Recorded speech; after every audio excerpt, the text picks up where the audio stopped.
Hello, everyone, and welcome to our online panel discussion on the New World Order and the Global Arms Race. I'm Shada Islam, an independent analyst and commentator based in Brussels. It is my pleasure to moderate this conversation. Today's webinar is the fourth in a series organized in 2022 by the group of European Socialists and Democrats in the European Parliament and as part of the Global Progressive Forum. The forum is an initiative launched in 2003 to connect progressive leaders, academics, and activists worldwide. In April this year, the focus was on the New World Order. What do Russia and China want? Last month, we looked at the demands and the aspirations of the Global South. Today, our conversation is about the profound ongoing shifts in the global balance of military power and the implications of this new arms race on an already fragile global geopolitical landscape. The situation in Ukraine is different, of course. A sovereign country under military attack is entitled to arm itself in order to defend its territory and its people.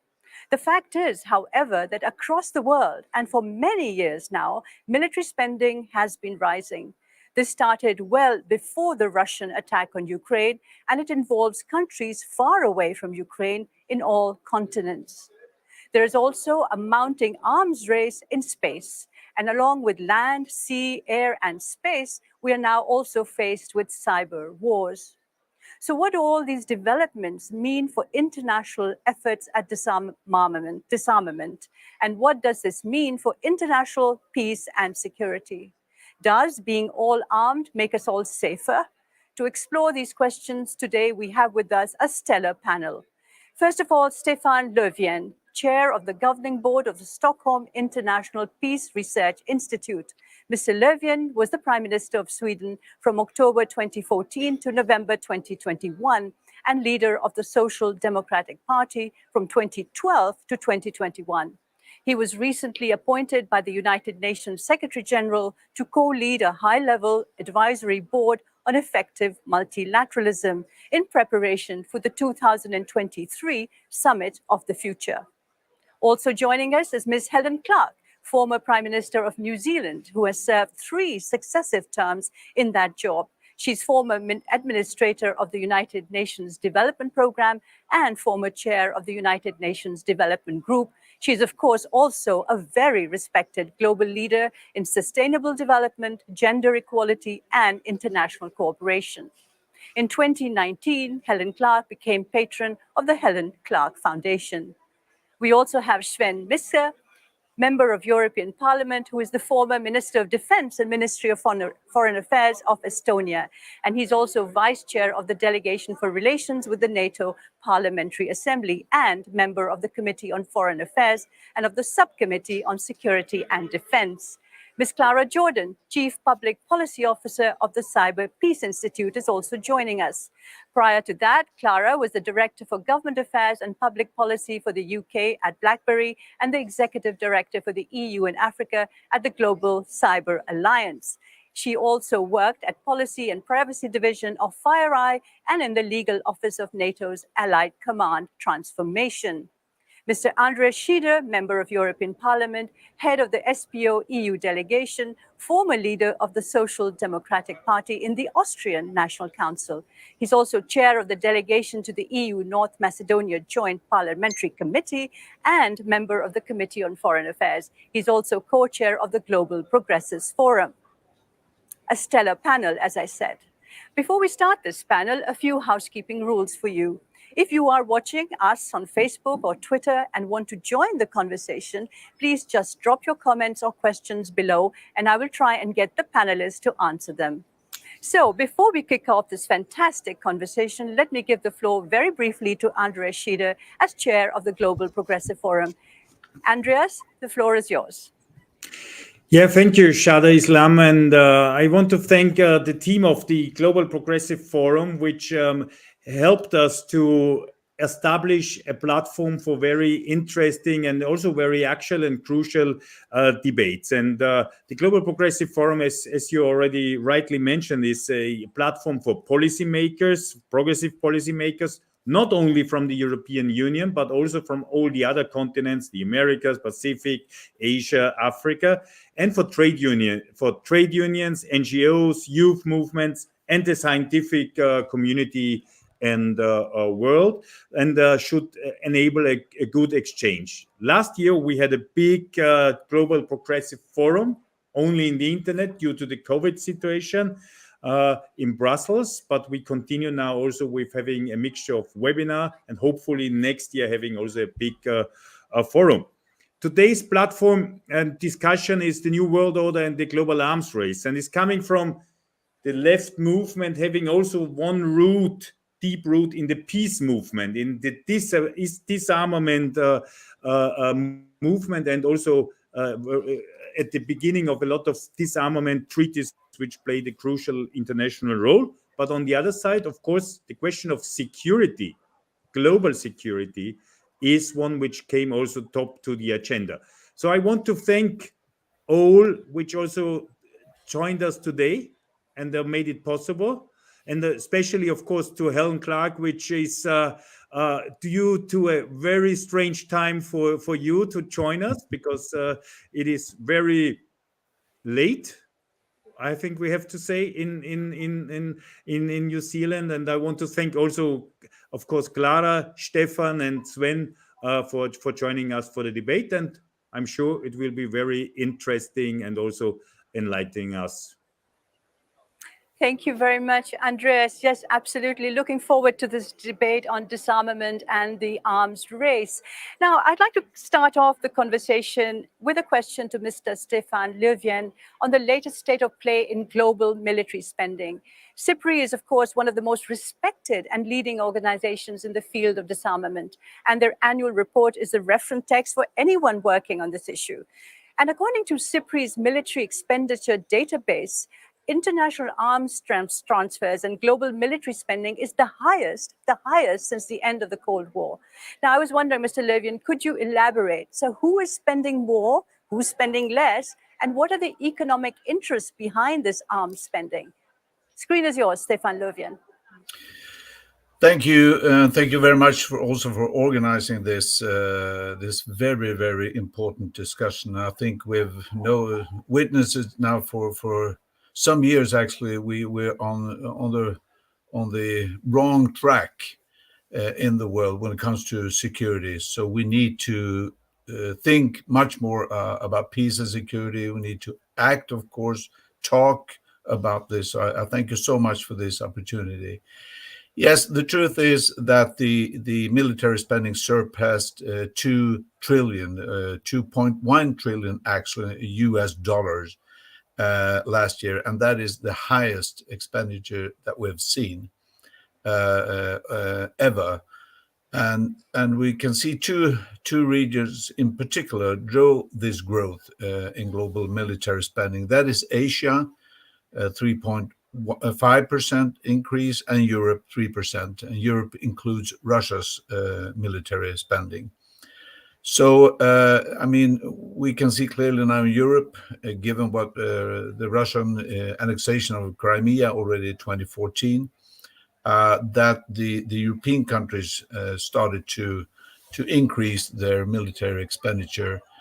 And now with the invasion of Ukraine, that will accelerate even more, so that we can see ahead of us. Now, I've been Prime Minister in Sweden myself, also responsible for increasing military expenditure from a low level, I must say, but still quite an increase during my time as PM, and this will go on. This is the close perspective. But of course, at the same time, we've witnessed conflicts in Myanmar, in Yemen, in Afghanistan, and all over the world. We have some 46 conflicts, 3 of them major, with more than 10,000 casualties last year. In Europe, this is the perspective, but we do know still the US obviously is the largest military, have the largest military expenditure. China is increasing and has been increasing for many years now. because they want to close the gap to US. So in total, I must say we have a more unsafe world now.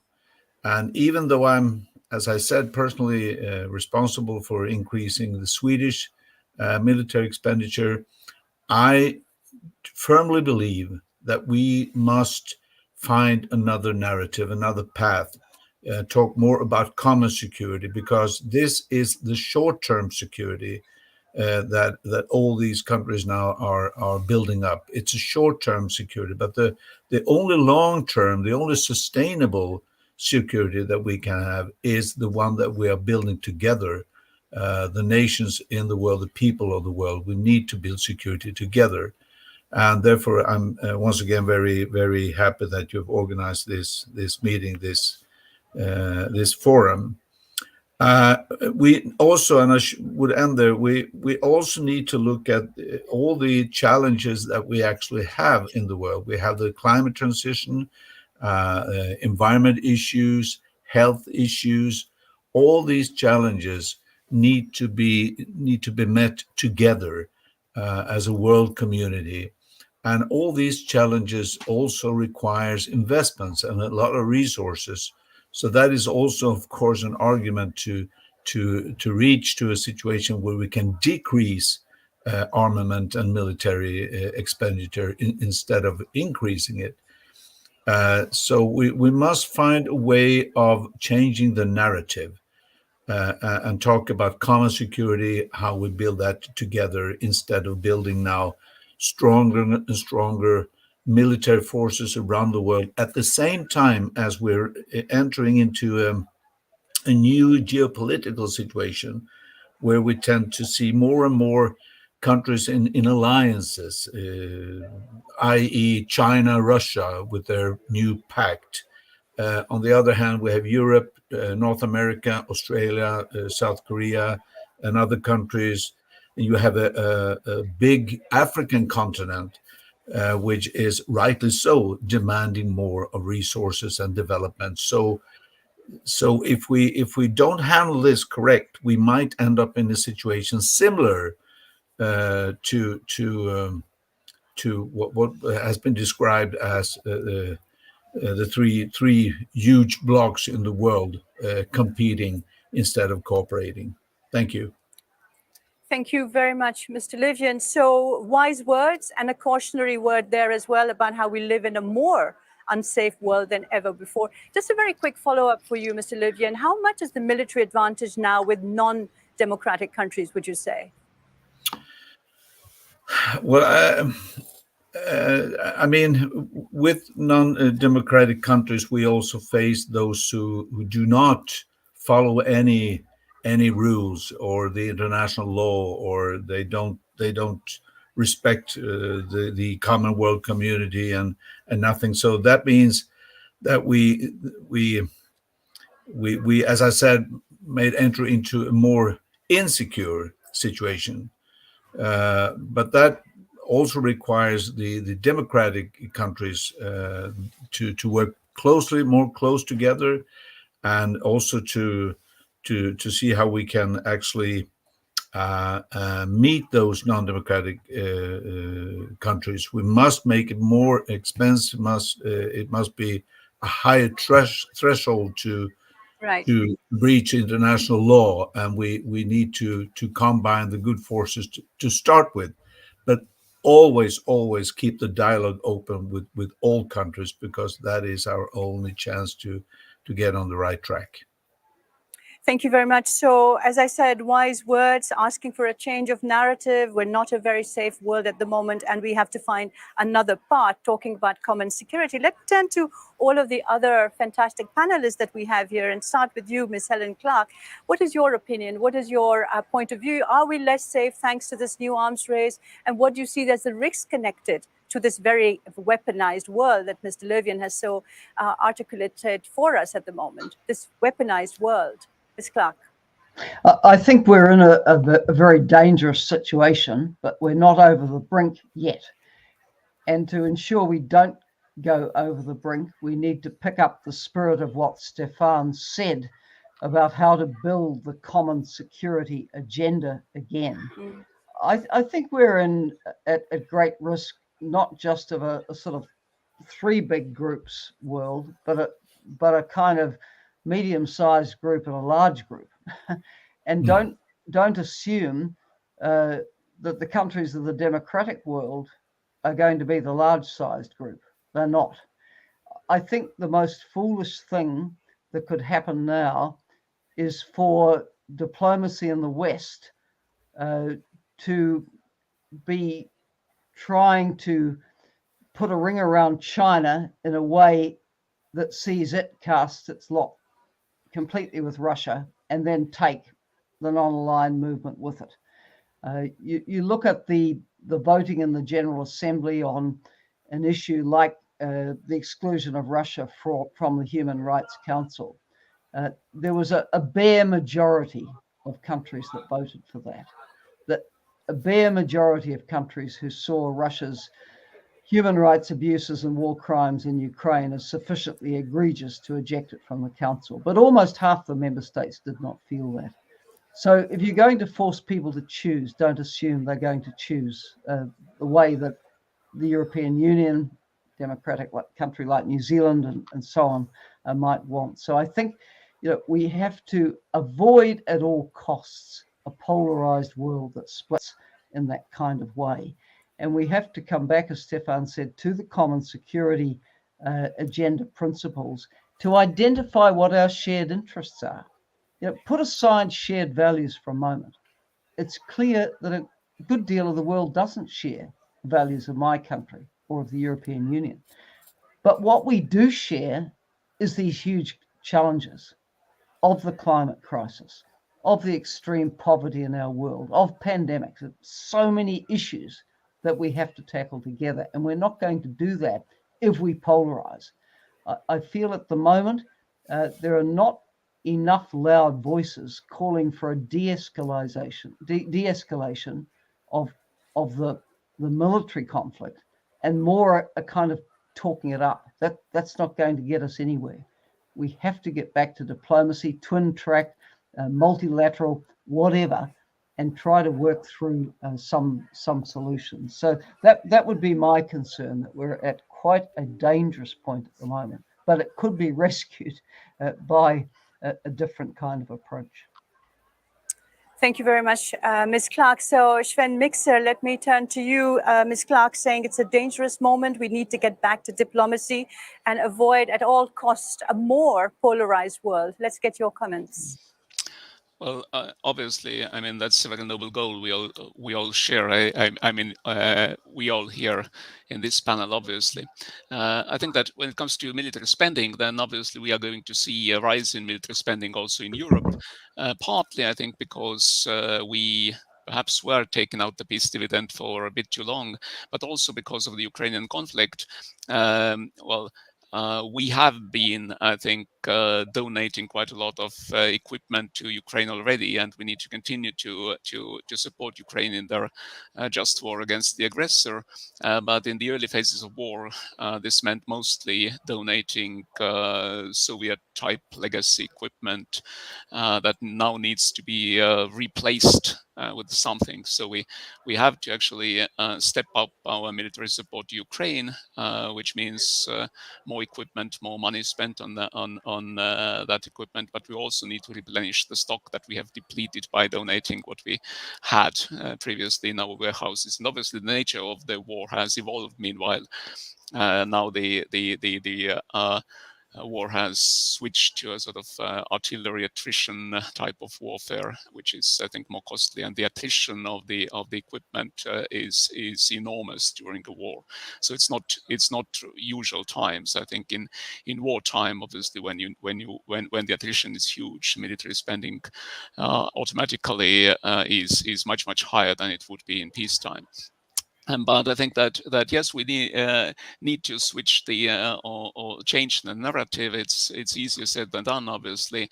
I happened to read a publication by CIPRI that came out at the beginning of this century, which boldly suggested that no European country any longer sees a sort of existential threat to its sovereignty or territorial integrity by means of military aggression. I think today we can say that this is no longer the case. That the threat to our security and sovereignty and territorial integrity by means of military aggression is very real, and so we have to deal with this changed reality. And the thing is that it's no longer about just building confidence.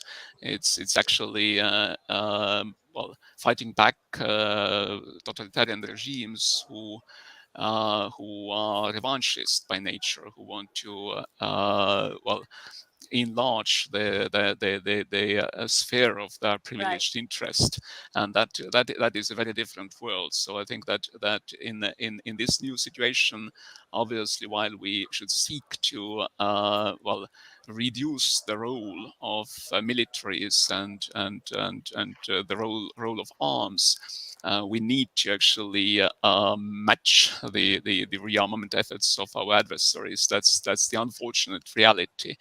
And at the same time, obviously, we should work towards changing the narrative so that we could go back to resolving our differences by diplomatic means. Right, and Rashida, it is a challenge and a dilemma, isn't it? We have to continue to spend and send military support to Ukraine, and yet we also need to change the narrative. We need to invest in anti-climate change initiatives. So how are we going to deal with these dilemmas and challenges, do you think, Mr. Shida? Yeah, I think what Sven was saying is exactly right. We are facing a situation where one country really is threatened by another one, by Russia and its aggression. But what we should not overlook is that already before Russia withdrew itself step by step from global disarmament and arms control treaties, starting not respecting them and then not re-signing, renegotiation, and this kind of thing. So there we see there is an interlinkage between the two problems. And what we see at the moment is that multilateralism is quite weak, and I completely share the opinion of Helen Clark. We should not give it up. I think there is no other solution than to find global multilateral solution. And so therefore also disarmament and arms control treaty are even getting a higher importance, and also to ban some of the most brutal weapons like brutal drones, mines, landmines, and these kind of things. I think we should not forget to do this, especially as we have the highest expansion, like Stefan was saying, for weapons, and it's not only linked to now, let's say, the actual aggression of Russia in the Ukraine. It is also in Asia. It is in Africa, and we see the weapons they are bought because it is understood as some kind of solution, quick solution of problems, which of course will not be solved, but end up in deeper problems. So I think what we need is a global agenda also to tackle this issue, which are behind, which is poverty, which is hunger, which is the climate issue, which is the lack of future challenges or future chances. Thank you. Cara Jordan, let me just ask you a question about cyberspace and cyber wars as well. I mean, you can comment on what's been said earlier, but the war in Ukraine has demonstrated the relevance of cyberspace in the conflict, hasn't it? And today's major power strategists are similarly initiating a new arms race with the weaponization of emerging technologies. The artificial intelligence, robotics, directed energy, cyber warfare, orbital systems, and much more. So how can we preserve peace in the space and in cyberspace? How can we do that? Screen is yours, Clara. Indy, thank you. I mean, I'll just very briefly comment on one point that was mentioned, is that we have to look at this through the lens of common security. And in no other domain, this sort of common security, interdependence, potential consequences of unintended action can be more sort of visible or felt than in cyberspace, because this really is a interconnected world and we really depend on each other in it.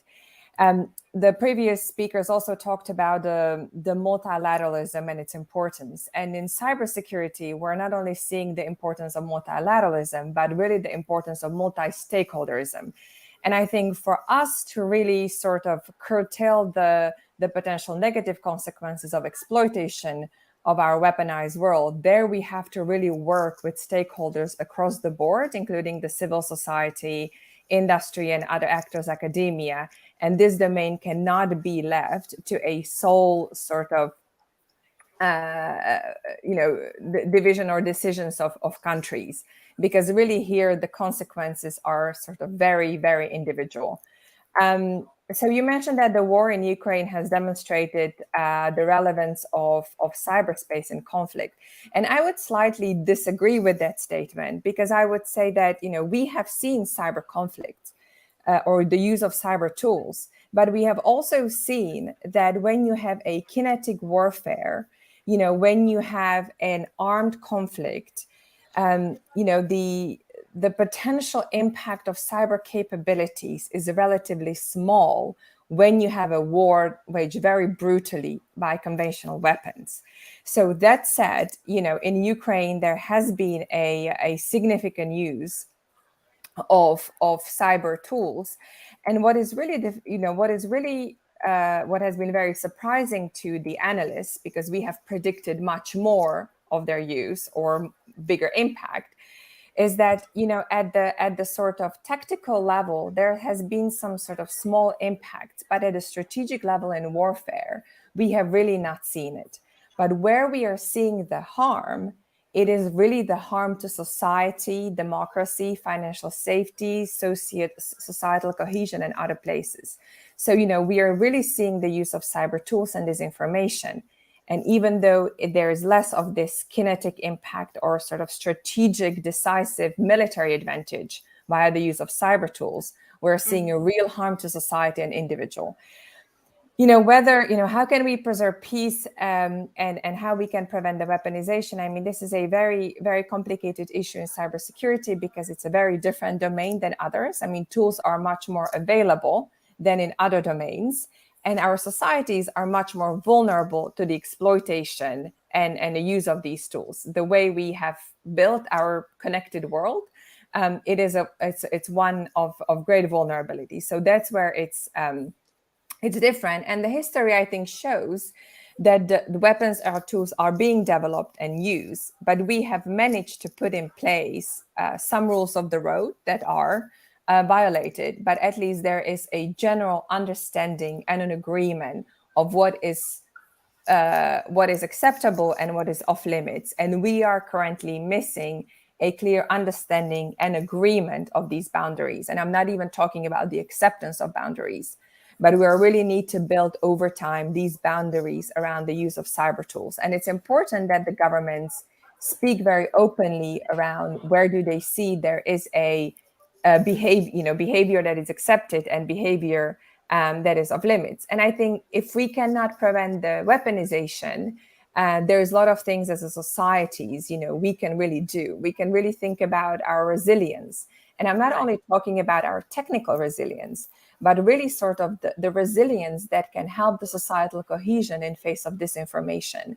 I think a lot of the militaries and a lot of governments have been using and thinking about what is their deterrence policy, what are the norms, how they can enforce violations, thinking about and having public statements on how international law applies. And I think last but not least, I think the one way we can preserve the peace is really call out the violations of the rules when we're talking about cyber attacks. Because there have been increasingly there's been many governments speaking up. But again, how many times we have seen government leaders talking about the hospitals being off limits of cyber attacks? Very little. So again, I think this discussion about the societal resilience, how ICTs underpin them, is very important. And the only way we can preserve the peace is to talk about what are the rules and call out the violations. Thank you. Thank you very much, Clara, for that as well. Let's go back to Stefan Levien. And just wondering about going back to Russian aggression against Ukraine. How can democracies deal with non-democratic regimes when they resort to military measures and violate, like we're seeing now, other states' sovereignty? How do we do it? What can we do? What's the right approach, Mr. Levien? Yeah, I think there's a short-term view on that, and it's a long-term view. We absolutely need to stand up against the Russian aggression now in Europe, and that is essential, of course, and that is also what Sven was talking about. But there is a longer-term perspective, and my view is that at this very moment, when we experience this in Europe, although once again we've had war in Syria for many years, in Yemen, in Afghanistan, and conflict in Myanmar, so we cannot forget all these conflicts at the same time. But given Russia's aggression now, of course we need to stand up and be firm in this situation right now, but at the same time also start thinking about and acting for a renewed order, perhaps. I noticed that the president of Finland, Niinistö, for some months ago,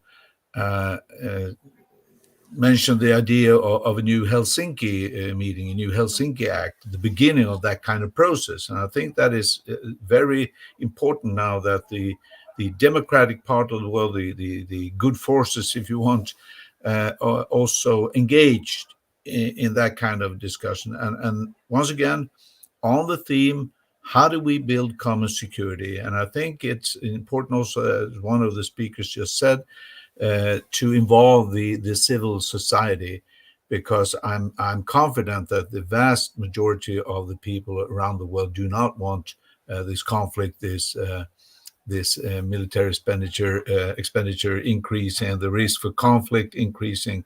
Rather the opposite. And we have so many common challenges and tasks ahead of us of building a better society, a better world. So right. At the moment, I mean, when you send a missile to Kiev at the same time as the Secretary General of the United Nations is visiting Kiev, that's a signal of not having any doubts, no respect at all for rules from Russia's side. But outside that, we need to make sure that we get together. We also start to articulate what it is we want, and see also with the kept dialogue with all nations, including Russia, including China, of course, start building a new narrative. Thank you very much for that. Ms. Helen Clark, you have always taken a vibrant and position against the deployment of nuclear cruise missiles in the Pacific. You've talked about the multilateral order, very fragilized. You've said we need to have a de-escalation at the moment as well. So my question to you would be, how worried are you about the nuclear reality today? And can we stop a new arms race and agree on a mutual reduction of our growing arsenals? Well, I am worried, and I think as we see the Ukraine conflict playing out, what it does demonstrate to me is something that's been said in New Zealand for decades, which is that the concept of nuclear deterrence is a broken one and a futile one. And we took a decision as a country in the 1980s that we did not want to be defended, quote unquote, by nuclear weapons. And were thrown out of an alliance with the US and Australia for taking that position, which remains the case to this day. But you look at how President Putin has turned the nuclear deterrence thing on its head, so that now he and his predecessor Medvedev are threatening the use of nuclear weapons if the West gives Ukraine too much support. You know, very early on in this conflict, you had President Putin saying that for those who might try to stop him winning this war, which he calls a special operation, they would face consequences which are unimaginable. Well, you know, that can only mean one thing. So, I mean, we are dealing with a very dangerous situation, but let's put, you know, our cool heads on now and go back to what Stefan said about dialogue, multilateralism, the treaty infrastructure, which in Europe is in some disrepair. The Intermediate Nuclear Forces Treaty was thought by the US for years to have not been being honoured by Russia. But then Donald Trump went to the rather extreme extent of withdrawing the US from it. And if I were in Europe, I would be extremely worried that the treaty that was supposed to govern the intermediate range nuclear missiles has gone into disrepair. Right. I think you could take some hope from the fact that the General Assembly negotiated the treaty on the prohibition of nuclear weapons, which actually did come into force at the start of last year.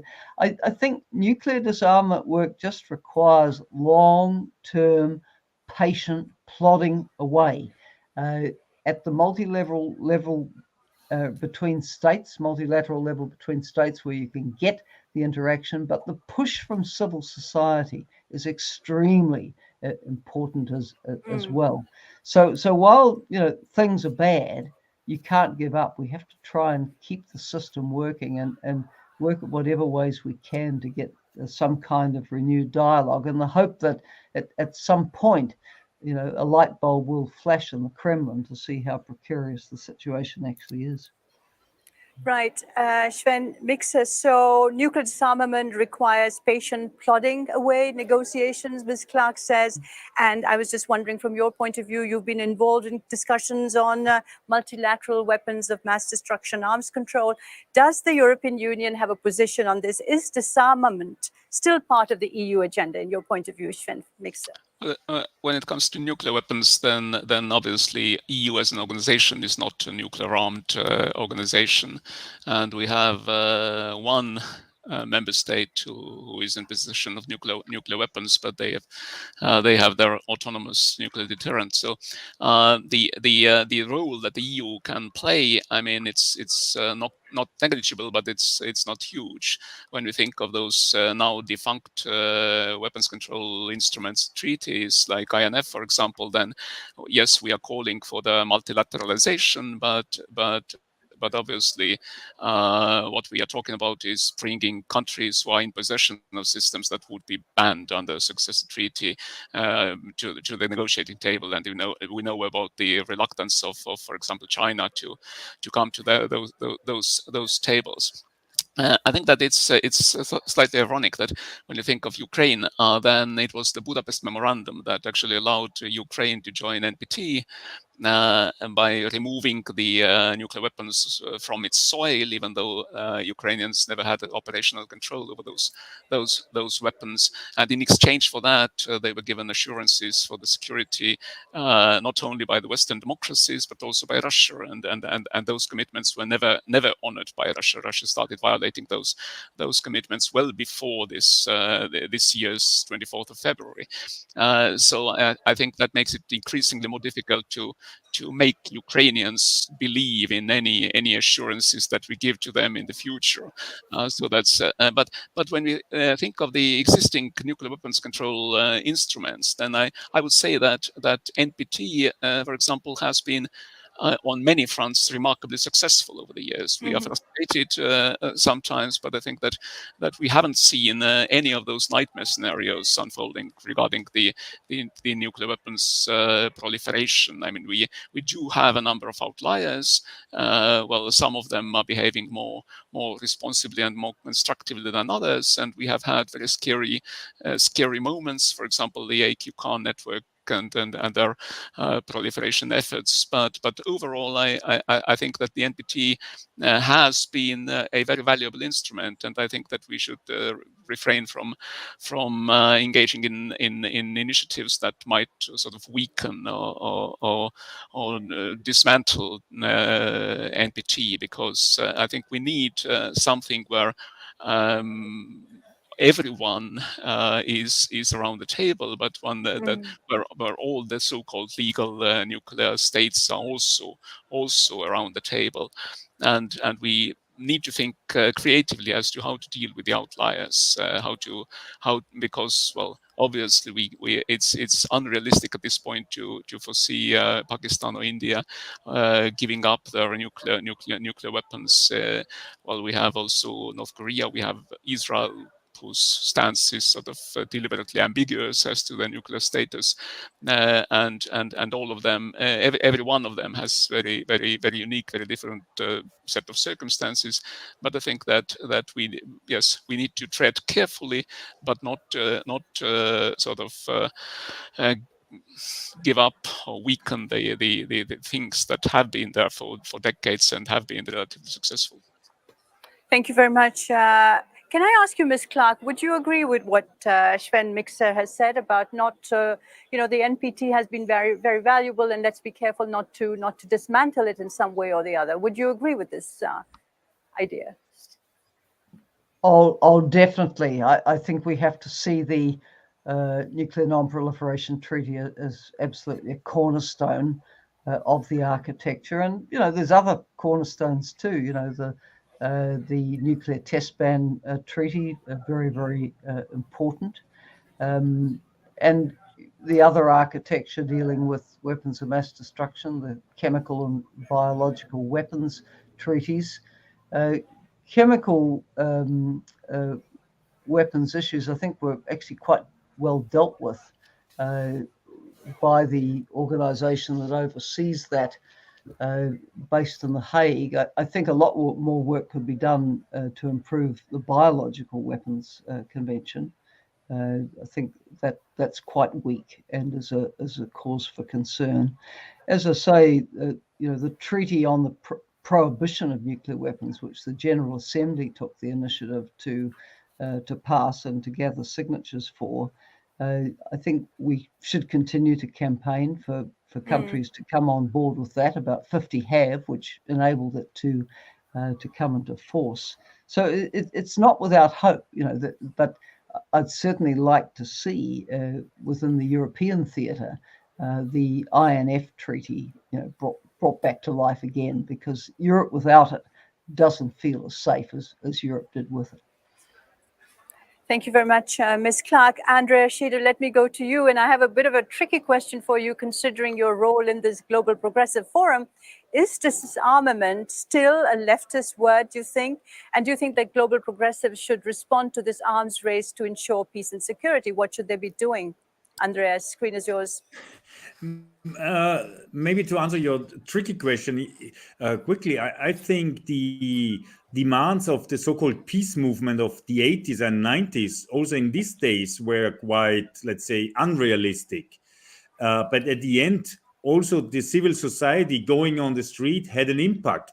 Also on superpowers, maybe not abolishing all the weapons and not abolishing all the armed conflicts, but at least opening the door for what we discussed before, the disarmament and arms control treaties. And I think this is very important. If, for example, if we look at the CTBTO, which is the organization which is controlling the nuclear dust test ban, so they're having, let's say, their ears around the globe and listening if somebody is making nuclear bombs tests. Of course, the superpowers are not members of this organization.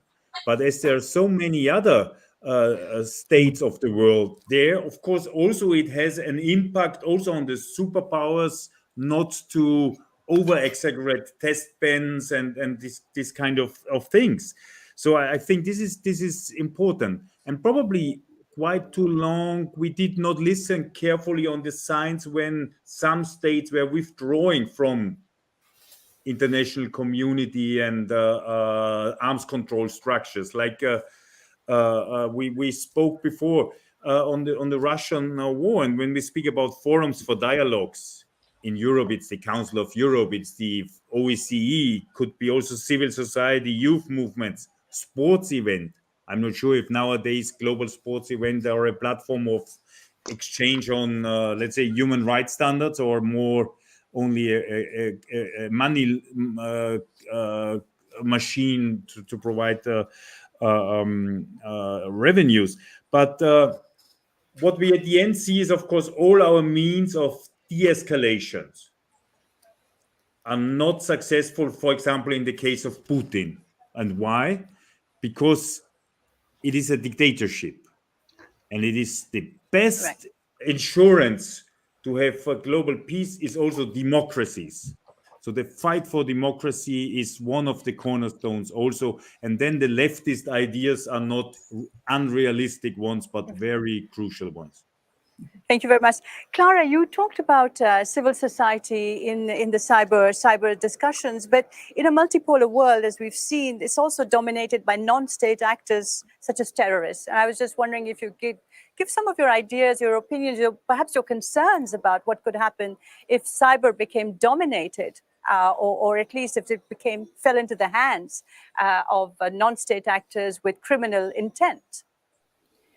I mean, indeed, I think we have seen a very unfortunate and a steady track record of non-state actor exploiting, information and communication technologies. What I see a bigger concern is that countries where these actors sit and live are harboring them, and they are refusing any sort of collaboration, whether it's with law enforcement or other, judicial organs of different countries. So really, the key challenge there is not the use; it is what vulnerable societies we have created, and then how certain countries refuse to collaborate to get to these individuals. I think the other issue really is that globally we are trying to establish the rules for the road. How are we going to use these cyber tools? What is acceptable? What is not? And governments, including the democratic countries, are one, being very ambiguous, and two, they are being slightly hypercritical because they're trying to preserve their operational sort of ability to use ICTs, for their intelligence collections, for cyber attacks, within the military or civilian context. And I think if we want to have this safe, interconnected world, we have to live by the rules we are preaching globally. And I just one quick comment on really what we're seeing even in multilateral fora in the UN. Right now, half of the world and half of the cyber experts are being busy negotiating a UN cybercrime treaty that was proposed by Russia. And we live in an absolutely crazy world. There's no other diplomatic word to say this, that one, we're sitting around a table, discussing a treaty that was proposed by Russia, a country that is known to harbor most of the cyber criminals around the world. Two, that it is a treaty to impose control on content rather than fight cybercrime. And three, we're discussing international law with a country that is in a blatant breach of it. And again, as a world, the rest of the world is unable to react to this. I mean, everyone was caught by surprise that this UN resolution have passed that made us all sit around this table. So again, I think it's also for us to reflect on how we can act even in this multilateral fora when you have an actor such as Russia proposing a treaty when sort of on all the tenets of this treaty, they are in violation of all the rules of the game. Indeed, a strange world. Mr. Levien, would you like to comment on this peculiar situation that Clara has pointed to? No, I'm not even close to her knowledge on these issues, but obviously I think we should underline what Clara said about the international order. We need regulation and stick to those regulations. But it's very difficult also with all these actors, not least making a huge amount of money on this. So we need to work with it. It is also a subject that we have looked into in the high-level advisory board on effective multilateralism. But I know there's also processes and discussions going on, as also Clara mentioned. So we need to really look deep into that and make sure that we can do the utmost to find a common regulation, common rules that we adhere to. Right. Sven Mixer, would you like to comment very quickly on what's been said? Yes, indeed. I think that we can see, at the UN Security Council, how the organizations that is supposed to uphold the multilateral world order is being effectively paralyzed over the situation in Ukraine because the aggressor state sits at the table with a veto power. But I think that when it comes to arms control or what has been described as arms race, then one aspect that needs to be borne in mind is the issue something that we fashionably call EU strategic autonomy. On the operational side, this strategic autonomy means that we should be able to, within our defined scope of our ambition, we should be able to launch and sustain operations without having to rely on third parties. But there's another element to strategic autonomy, and this is industrial or technological sovereignty. And obviously, we don't want to be reliant on third countries and potentially authoritarian countries to supply us with the critical technologies, be it in the military or be it in the digital or any other critical sphere of life. So that actually determines on what we need to do by way of spending on innovation, including in the area of military technologies. But the last point on the nuclear side, on the weapons of mass destruction side, I think that it's one thing to say how many warheads we have, and obviously, I mean, when you speak of 6,000 Russian or 5,000 American nuclear warheads, I mean it's unreasonably many, and even if you don't go for the total elimination of the weapons, it's far too many, and we should seek reduction of those arsenals. But the most dangerous thing, the thing that I'm most concerned about, is the way in which the use of nuclear weapons, including the first use of nuclear weapons, is making the way back into military doctrines. And the crazy idea, for example, that is a critical element of Russian doctrine is the de-escalation by escalation, the idea that you can sort of cool down a conventional military conflict which you cannot dominate or win by the first use of substrategic nuclear weapons. I think this is probably one of the scariest things when I think of nuclear weapons. Thank you very much for pointing that out as well. So let's go back to the final question. We have 6 minutes to answer, so for each one, possibly 2 minutes. So the question I asked in the beginning was, does being all armed make us all safer?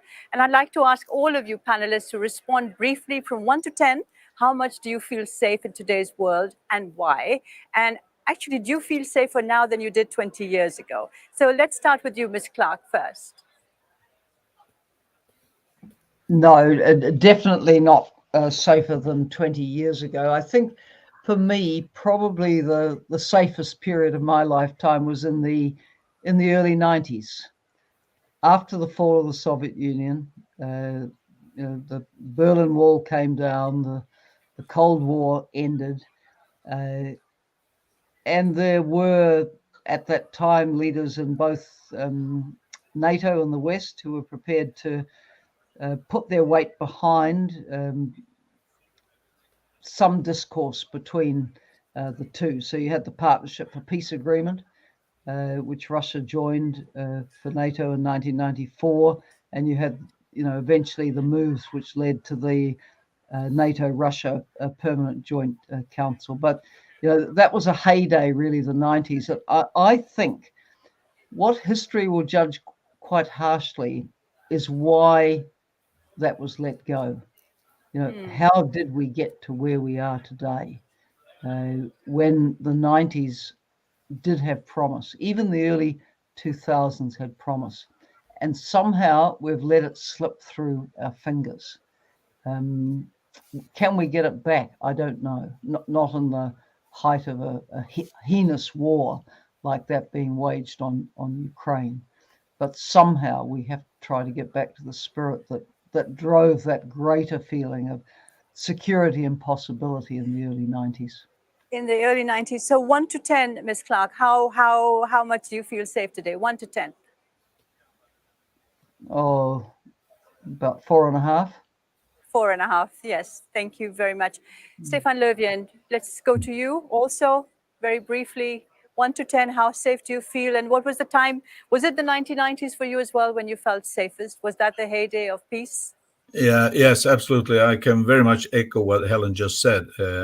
Before that, we had the Cold War, and we had a period, a number of years, where we thought it was possible to build a new order when the Soviet Union collapsed.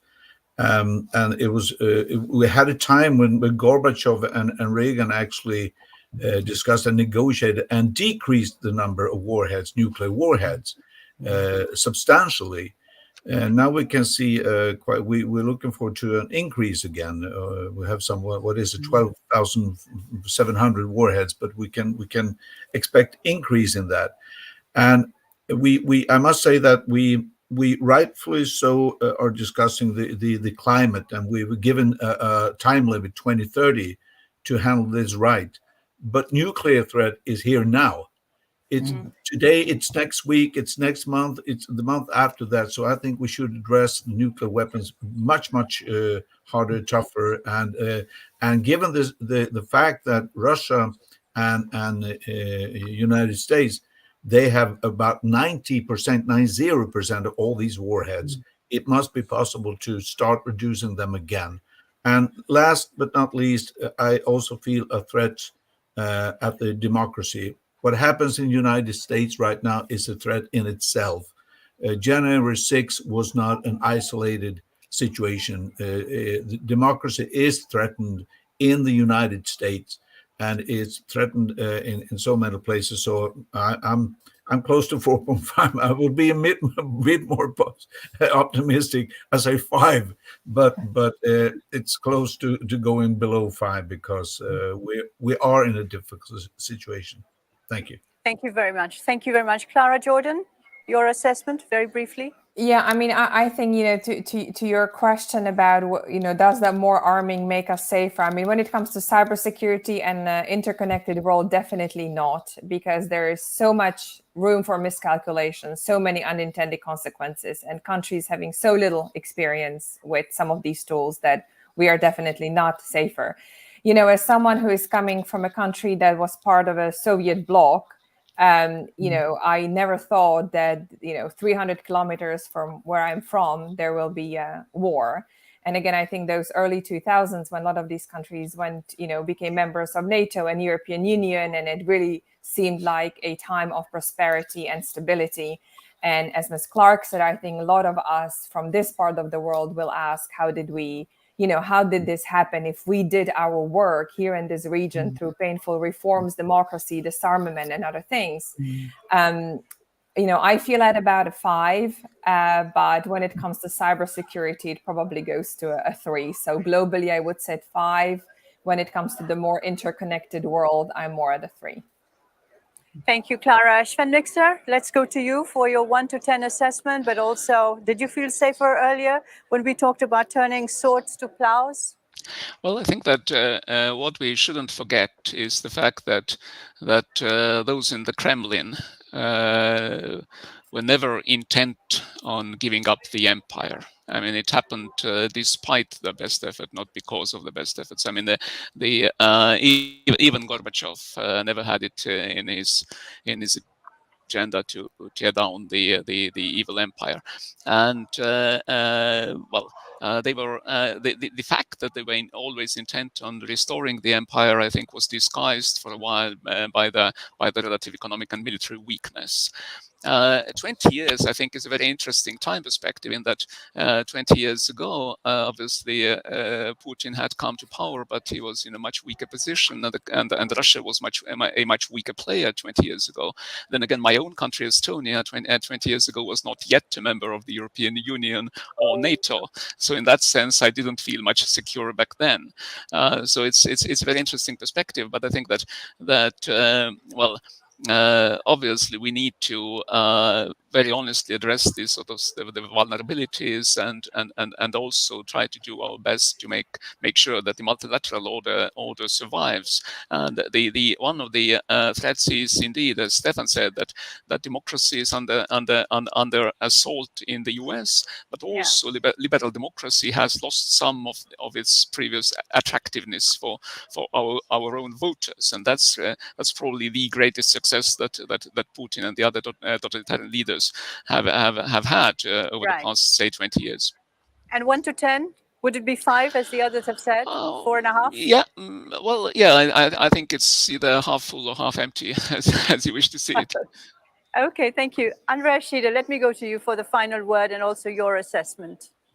Yeah, if you ask me now between 1 and 10, I would have said 5 because I think as politician and personally, you always have to be optimistic. But then having listened to all the 4 speakers before, then I will reduce it to maybe 4 or 3 because we have learned also today that there is not only the arms race, there is also the cyber dimension, which I think is not seen now publicly. And when we speak about decades ago, and Helen Clark, I think, was mentioning it. We spoke in the 90s. We spoke about the peace dividend, but did we use this peace dividend to make our societies better, more just, more equal, more fair, or the world? I have the feeling, looking at now, we did not manage so well. And there's coming additionally democracy crisis, climate crisis, and this kind of issues. So at least it is complicated. And then we should, because Russia was mentioned very often today, and China's global attitude also has changed in the last 20 years. So these are all parameters which are not very good. But at the end, I think there is a huge demand to have a peaceful and prosperous future. And arms race does not contribute to it, but policy does, diplomacy does, and investing in people and in society does. So at the end, if I take this in consideration, maybe I end up with a 5 again. Thank you very much, Andreas Schieder. Thank you very much indeed to all our panelists for joining this very interesting, informative conversation, but also I have to say a rather hopeful conversation. Despite all the challenges that we've talked about, there's also hope for return to diplomacy and saving the fragilized multilateral order. I'd like to thank you, Stefan Levien, for joining us. Thank you, Helen Clark, for joining us, Sven Mixer as well. Clara Jordan, of course, Andrea Schieder. Nice to have you on our panel again as the chair of the Global Progressive Forum. Thank you, everyone, for watching. This was a discussion on the new world order and the global arms race. This is Shada Islam in Brussels saying thank you for watching and stay safe, stay healthy. Bye-bye.